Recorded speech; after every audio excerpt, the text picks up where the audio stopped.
नवा दिवस नवी कथा. आज एका शाळेत घडलेला एक प्रसंग मी तुम्हाला सांगणार. आपल्यासारखी शाळा होती आणि त्या ठिकाणी पहिली दुसरीच्या वर्गामध्ये शिक्षक शिकवत होते आणि त्यांचा गणिताचा तास चालू होता. गणिताच्या तासामध्ये सुरू असताना सरांनी एका मुलीला उठवलं आणि विचारलं, बाळा उठ, उभा राहा, मी तुला एक प्रश्न विचारतो, मला त्याचं उत्तर सांग. मुलगी उभा राहिली. सरांनी तिला प्रश्न विचारला, मी तुला एक पेरू दिला,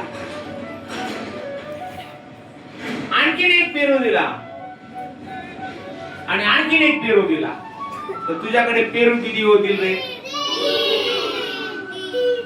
तर त्या मुलीने उत्तर दिलं 4. मुलीने उत्तर किती दिलं? 4 असं उत्तर दिलं. सरांना वाटलं कदाचित तिला प्रश्न समजला नसेल. आता तसं तुम्हाला समजलं नाही का? सरांनी पुन्हा दिला, सांगितलं, बाळा मी तुला एक पेरू दिला, पुन्हा एक पेरू दिला आणि आणखीन एक पेरू दिला, तुझ्याकडे पेरू किती झाले? तर तिनं उत्तर दिलं 4. सरांना वाटलं एखाद्या वेळेस हिला पेरू आवडत नसल म्हणून ही आपल्याला उत्तर काय करते? चुकीचं सांगते.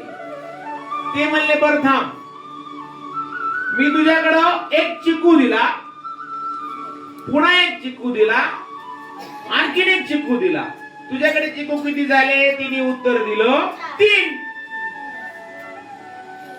किती उत्तर दिलं? 3 उत्तर दिलं. ती म्हणली, अरे वा, चिकूचं म्हणलं तर उत्तर बरोबर आलंय. त्यांनी पुन्हा मग पहिला प्रश्न विचारला, बाळा मी तुला एक पेरू दिला, आणखीन एक पेरू दिला, आणखीन एक पेरू दिला, तुझ्याकडे पेरू किती झाले? ती म्हणाली 4. शिक्षकांना राग आला. शिक्षक त्या मुलीवरती धावून गेले, तुला सांगत नाही का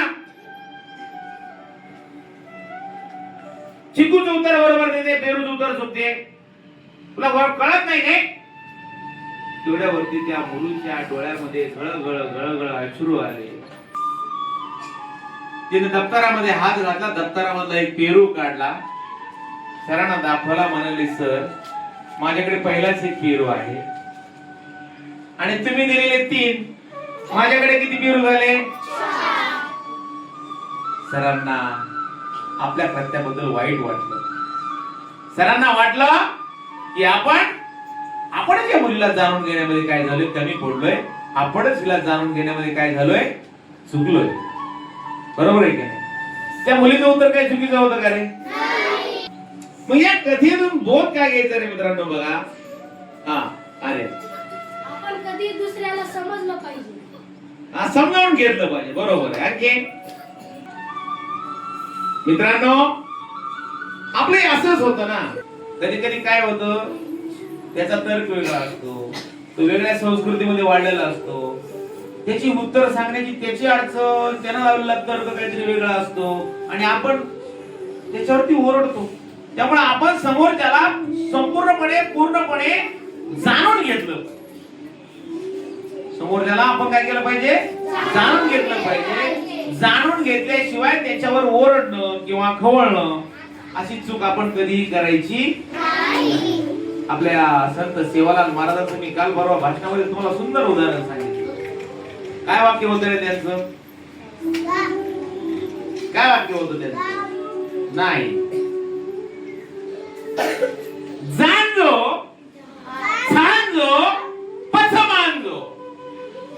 जाणून घ्या, छानून घ्या आणि नंतर त्याला मान्य करा. बरोबर आहे की नाही? कुणाचं वाक्य आहे? संत सेवालाल महाराजांचं वाक्य आहे. जाणजो, छानजो, पथ मानजो. खूप खूप धन्यवाद.